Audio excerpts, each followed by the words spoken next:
Bonjour à tous, aujourd'hui on va faire un petit exercice. Alors ça faisait longtemps qu'on n'avait pas fait d'exercice parce qu'on avait beaucoup de travail à côté et on pouvait pas trop se concentrer à essayer de faire des vidéos, mais du coup là j'ai un petit peu de temps donc je vais me permettre quand même de faire une petite vidéo donc d'algèbre linéaire. Donc je vais tout de suite énoncer l'exercice et puis expliquer comment on le résout, voilà tout simplement. Je viens de remarquer qu'il y a une faute admettre, voilà. Donc on a E, un espace vectoriel de dimension finie, et F et G, ok. F et G de SEV, donc sous-espace vectoriel de E, de dimension P. Donc P est plus petit à N. Et N, je n'ai pas précisé, mais de dimension finie, c'est N, c'est la dimension de E, donc de dimension finie N, juste là. Et donc il faut montrer que F et G admettent un supplémentaire commun. Donc ce qu'il faut montrer finalement, c'est que F et G, il va exister un H tel que F plus H égale E, et G plus H égale E. Voilà, ça c'est ce qu'il faut montrer. Donc c'est-à-dire, voilà, c'est ce qu'il faut montrer. Donc comment on va s'y prendre? Alors on va procéder par récurrence descendante. Je m'explique pourquoi en faisant un petit dessin. Disons qu'on a un plan. Alors je suis désolé de mes dessins qui vont pas être parfaits, mais voilà, on va faire un plan.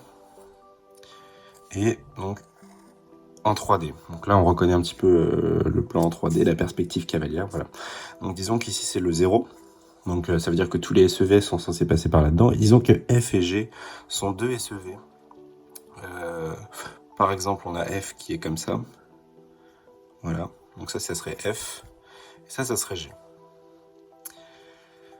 Ok, G. Donc, en fait, là, on a deux droites vectorielles. Donc, F et G, ici, seraient de dimension 1. Et le but, ça va être de leur trouver un supplémentaire. Donc, en fait, là, on est dans R3. Hein. Pour ceux qui n'avaient pas compris, voilà, on est dans l'espace vectoriel R3. Et donc, il faut trouver, globalement, un espace de dimension 2 qui va compléter F et G en R3. Alors là, en soi, le plan que j'ai dessiné ici, là, pourrait convenir. Ça conviendrait. Et on voit qu'il n'est pas nécessaire que F soit égal à G pour que qu'ils admettent un supplémentaire commun. La propriété est un peu folle pour ça et assez intéressante. C'est pour ça que je me suis intéressé à cet exercice. Donc, en fait, on va procéder par récurrence descendante, globalement, pour tout doucement ajouter des vecteurs. En fait, on va ajouter des droites vectorielles à chaque fois à notre supplémentaire pour au final former le gros supplémentaire H qui va contenir toutes ces droites vectorielles. Pourquoi? Parce que former une droite vectorielle et vérifier qu'elle est en somme directe avec un espace vectoriel, c'est beaucoup plus simple et plus intuitif. Je pense qu'il y aurait moyen de le faire en preuve directe, mais voilà. Donc, par récurrence descendante, qu'est-ce qu'on va démontrer comme propriété? Alors, on va l'appeler H de P. Donc, pour P, donc appartenant, alors là, il faut bien choisir le bon P. Donc, on veut que F et G, ils peuvent être des dimensions 0. Donc, ok, 0. Et ils peuvent aller jusqu'à n-1. Ok, et on va poser du coup H de P. Donc ça va être notre propriété de récurrence qui va être donc pour tout SEV. Alors je vais le mettre pour tout F et G SEV de dimension P. Je l'écris en abrégé, SEV de dimension P. Il existe H tel que étoile. Et donc étoile, ça va être ça. Voilà, comme ça sera plus simple. Alors, c'est pas très rigoureux comme propriété de récurrence, mais voilà, on comprend l'essentiel. Globalement, on a F et G, deux SV de dimension P, et on veut prouver qu'il existe un H, un supplémentaire commun, voilà. Et on va commencer, du coup, récurrence descendante pour pouvoir, au début, juste être à n-1, et donc juste ajouter un vecteur, compléter d'un vecteur, et ça va le faire. Donc, pour P égale n-1. Et donc, en fait, on va voir que tout le travail qu'on va faire à l'initialisation va être assez semblable à ce qu'on va faire à l'hérédité. Il y aura quelques suppléments, mais voilà, ce sera assez simple globalement. Donc pour P égale n-1, qu'est-ce qu'on va faire? Donc on va prendre F et G, 2 SEV de dimension n-1. Voilà. Et donc là, on va chercher notre supplémentaire. Alors qu'est-ce qu'on va faire? Là, ce qu'on va chercher, en fait, c'est un vecteur, si on reprend notre schéma, un vecteur qui n'est pas dans dans F et dans G, mais qui est dans E. Alors là, on pourrait pas former le plan directement, mais on formerait par exemple une droite. Donc par exemple, on formerait celle-ci. Voilà, ça serait la première droite qu'on formerait, voilà. Et donc il nous faudrait un vecteur ici, donc en un x0 qui serait ici. Alors pour ça, on va considérer déjà, premier cas, si F union G est égal à E. Ok, si F union G est égal à E, donc ça veut dire globalement qu'on n'aurait aucun vecteur qui peut compléter notre truc. Donc si F union G égale E, ça implique quoi? C'est une petite propriété qui est assez utile, que F est inclus dans G, ou G est inclus dans E. G est inclus dans F. Pourquoi? Parce que E c'est un SEV, et en fait on peut pas avoir une union, enfin c'est ainsi seulement si F union G est un espace vectoriel, si et seulement si F inclus dans G ou G inclus dans F, voilà. Sauf que F et G, ok, sont de dimensions égales. Or, la dimension de F égale la dimension de G. Donc nécessairement, F égale G égale E aussi par ailleurs du coup. Donc en fait, le singleton 0 convient. Ok, il convient pour notre supplémentaire en fait, vu que F égale G égale E, donc le supplémentaire, enfin, il faut juste compléter par 0 et on a un bon supplémentaire, voilà. Donc maintenant on va supposer sinon, voilà. Donc on avait si F union G égale E, sinon qu'est-ce qu'on va faire? On va aller donc chercher ce vecteur. Il existe donc x0 appartenant à E, tel que donc x0 ne soit pas dans F et x0 ne soit pas dans G. Voilà. Alors juste petit détail pour ici.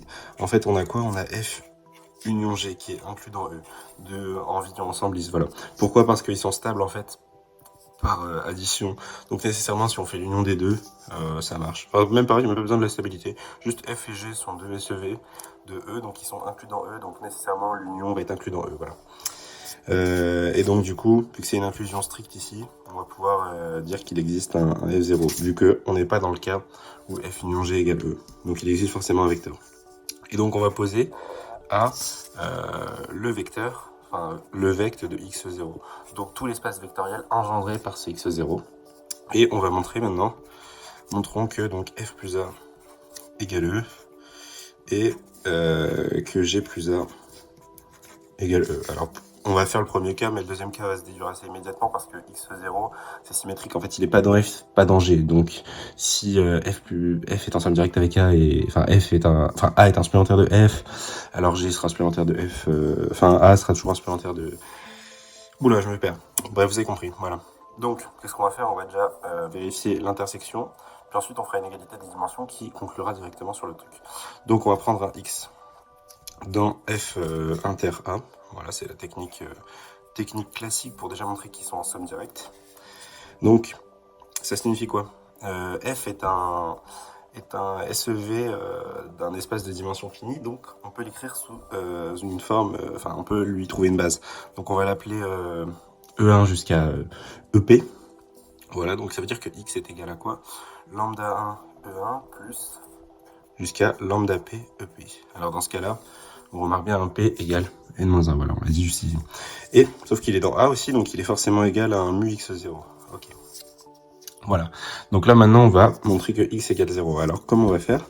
Si donc mu serait différent de 0, on va le supposer par l'absurde, si mu différent de 0, qu'est-ce qu'on a? Alors, on pourrait diviser. Donc, ça veut dire qu'on aurait x0 qui serait égal à lambda 1 E1 plus lambda P EP sur mu. Ok.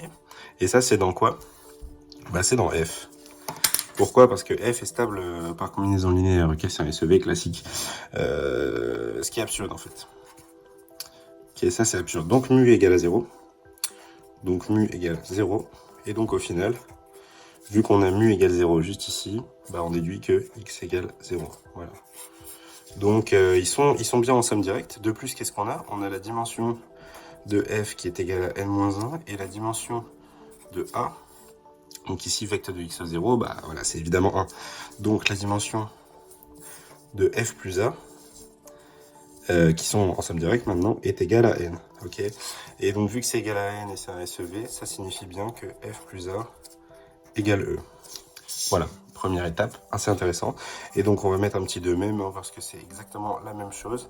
De même, g plus a égale e. Voilà. Donc, maintenant qu'on a notre initialisation, ainsi h n-1 est vrai. Voilà. Donc on a déjà le premier truc, Hn-1 vrai, et on va passer maintenant à la partie un peu similaire, voilà. L'hérédité. Pour ça, je prends une nouvelle feuille donc.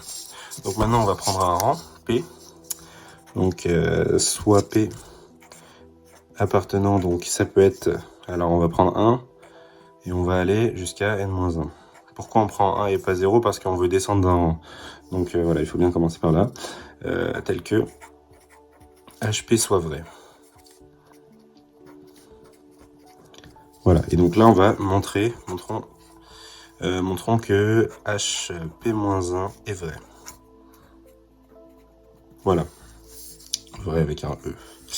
Voilà, donc qu'est-ce qu'on va pouvoir faire? Alors on va reprendre encore une fois nos deux espaces, donc soit F et G, de dimension cette fois-ci P. On ne connaît pas la dimension, voilà, on sait juste qu'elle est plus petite que N, c'est la seule chose qu'on a dessus sur cette information. De dimension P, hein. C'est pas la dim de P, c'est juste de dimension P, c'est une abréviation. Voilà. Donc F et G de dimension P. Et donc maintenant on va faire le même procédé que tout à l'heure. Alors, la même chose que tout à l'heure, donc en fait, si on a F union G égale E, on conclut, voilà. On conclut. C'est la même chose que tout à l'heure. Je vais laisser aller revoir tout à l'heure. Sinon, donc il va exister la même manière que tout à l'heure. Sinon, donc il existe un x0 de E, tel que x0 n'appartient pas à F et x0 n'appartient pas à G. Voilà. Et donc, on va encore une fois considérer A égale vecte de x0, donc la droite. Et comme ça, on pourra appliquer une fois qu'on aura, donc là, on peut aussi montrer donc F, A sont en somme directe. C'est exactement la même chose qu'avant, donc je le refais pas. G et A qui sont en somme directe aussi, voilà. Et on peut aussi déduire que la dimension de F plus A est égale à... Donc, étant donné que F... Ah, je me suis trompé. Il est de dimension P-1 ici. F et G, dimension P-1, parce que on veut démontrer la propriété au rang P-1. Donc, étant donné que la dimension de F, c'est P-1, la dimension de A, c'est 1, la dimension de F plus A, c'est bien P, et la dimension de G plus A, c'est aussi P. Et c'est là où on va pouvoir appliquer notre hypothèse de récurrence, parce que maintenant qu'on a HP, on peut appliquer l'hypothèse de récurrence sur F plus A. Donc, ça veut dire qu'il va exister un H, d'après l'hypothèse de récurrence. Donc d'après l'hypothèse de récurrence que je note ici, HR, il existe, que je vais appeler ici. Ok, donc du coup, d'après l'hypothèse de récurrence, il va exister H à SEV, tel que donc F plus A en somme directe, enfin F en somme directe avec A plus en somme directe avec H est égal à E, ok. Et donc par associativité de la somme directe, on peut facilement montrer que F plus A plus H égale à E. Ok, et deuxièmement, on peut aussi montrer que F plus, enfin G, du coup, la deuxième, plus A plus H égale à E. Et du coup, donc, A plus H convient. A plus H convient, et on a, et donc HP-1 est vrai. Et donc, du coup, voilà, par le principe de récurrence descendante, ça fonctionne tout le temps. Donc juste pour ce petit passage là, si vous voulez le démontrer proprement, rigoureusement, l'associativité, c'est pas très compliqué. Il faut juste montrer que cette somme est directe, donc A et H sont en somme directe, et ensuite que cette somme est directe, et après, ce qui concerne de la supplémentarité, enfin, que ça engendre tout E, ça tombe tout seul, il n'y a pas besoin de le démontrer, ça marche, parce qu'en fait on a tout le temps F plus A plus H égale E. Là, ça marche parce que, étant donné que c'est commutatif, associatif, etc., on peut tout faire dans ces espaces vectoriels là, donc ça marche très bien. Voilà, j'espère que cette vidéo vous aura plu, et puis merci à vous.